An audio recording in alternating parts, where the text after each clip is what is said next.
आप सभी को नमस्कार। तो इस वीडियो में हम बात करेंगे कि क्या इम्पैक्ट जो है फेडरल रिजर्व के रेट कट का पड़ने वाला है। तो देखिए यहाँ पर कल के दिन अपनी बोर्ड मीटिंग में, यानी कि जो उनकी बोर्ड मीटिंग हुई एफओएमसी, तो यहाँ पर फेडरल रिजर्व ने रेट कट अनाउंस किया है 25 बेसिस पॉइंट्स का, और अब जो प्रेजेंट रेट है यूएस में वो 4.25% देखने को मिलता है।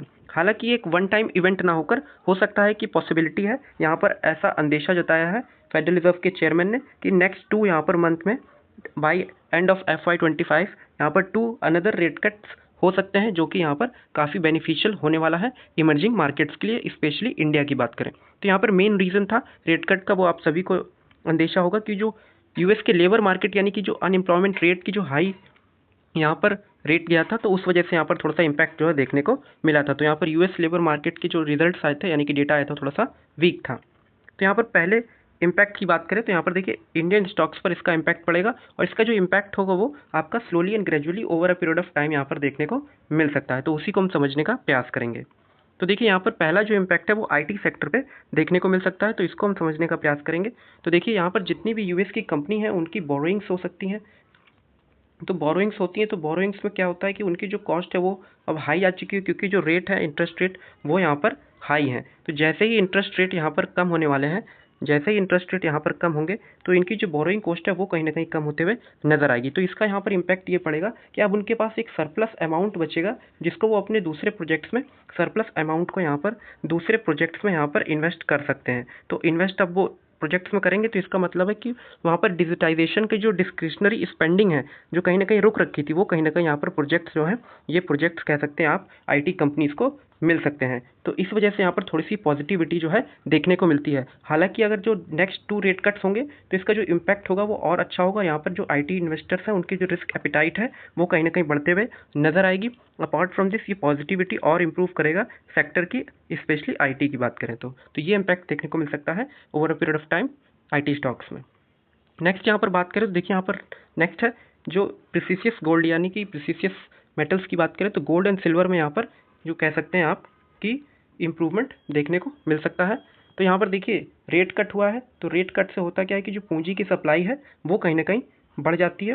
तो पूंजी यानी कि जो मनी सप्लाई है वो यहाँ पर बढ़ने वाली है इकॉनमी में। अब मनी सप्लाई बढ़ेगी तो सबके पास यहाँ पर थोड़ा बहुत पैसा जो है बढ़ ही जाएगा, क्योंकि उनके पास रेट कट होने से उनको भी थोड़ी सी अवेलेबिलिटी फंड्स की हो जाएगी। तो अब यहाँ पर अवेलेबिलिटी हो गई है मनी सप्लाई की, तो अब ये इन्वेस्ट कर सकते हैं, गोल्ड में इन्वेस्ट कर सकते हैं कोई भी कंज्यूमर, इसके साथ साथ यहाँ पर सिल्वर में इन्वेस्ट कर सकते हैं। और जैसे कि आप सभी को मालूम है कि यहाँ पर सिल्वर की जो इंडस्ट्रियल डिमांड है वो काफ़ी बढ़ते हुए नज़र आ रही है।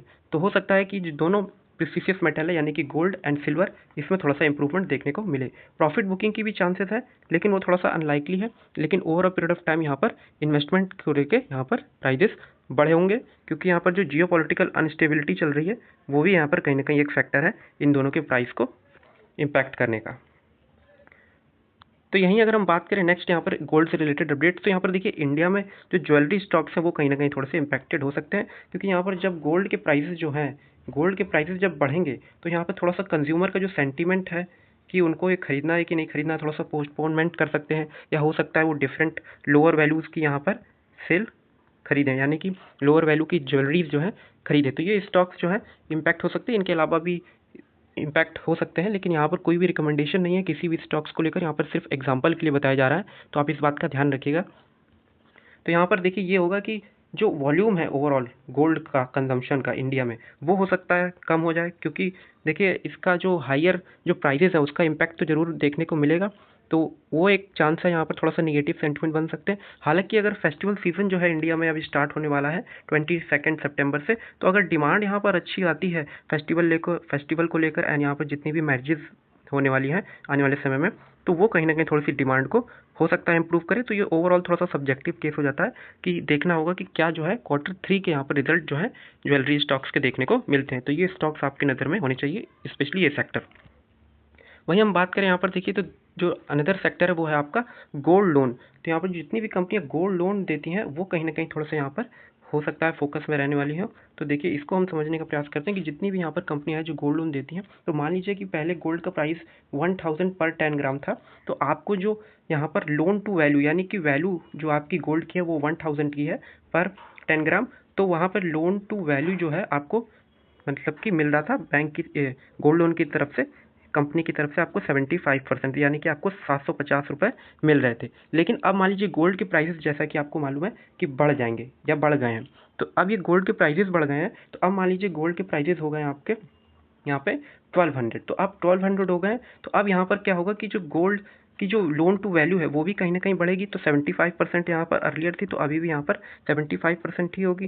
तो यहाँ पर अब आपको देखिए वहाँ पे 750 रुपये मिल रहे थे, लेकिन अब आपको यहाँ पर 900 रुपये कहीं ना कहीं जो एक कंज्यूमर है वो कहीं ना कहीं बोरो कर सकता है। तो इससे यहाँ पर डिमांड जो है इन कंपनियों की प्रोडक्ट्स यानी कि जो सर्विसेज की बढ़ जाती है। तो इस वजह से यहाँ पर ये जो कंपनियां हैं फोकस में रहने वाली हैं। और इसका सीधा सीधा इम्पैक्ट इससे भी देखा जाता है, गोल्ड के प्राइसेस बढ़ेंगे तो इनकी डिमांड बढ़ेगी, और गोल्ड के प्राइसेस अगर गिरेंगे तो इनकी डिमांड भी प्रोडक्ट की बढ़ेगी, क्योंकि जो लोन टू वैल्यू है यानी कि वैल्यू जितना है उसका जो लोन दिया जा रहा है वो भी कहीं ना कहीं धीरे कम हो जाता है। तो इस पर ध्यान रखिएगा। वहीं हम बात करें नेक्स्ट अपडेट की, तो देखिए यहाँ पर नेक्स्ट अपडेट है, यहाँ पर जितने भी NBFC कंपनियां हैं तो ये कहीं ना कहीं इम्पैक्ट हो सकती हैं। तो देखिए यहाँ पर जैसे ही फेडरल रिजर्व ने रेट कट किया है, तो रेट कट किया है तो अब क्या होगा कि हो सकता है कि उसको फॉलो अप करें यहाँ पर हमारा जो सेंट्रल बैंक है RBI।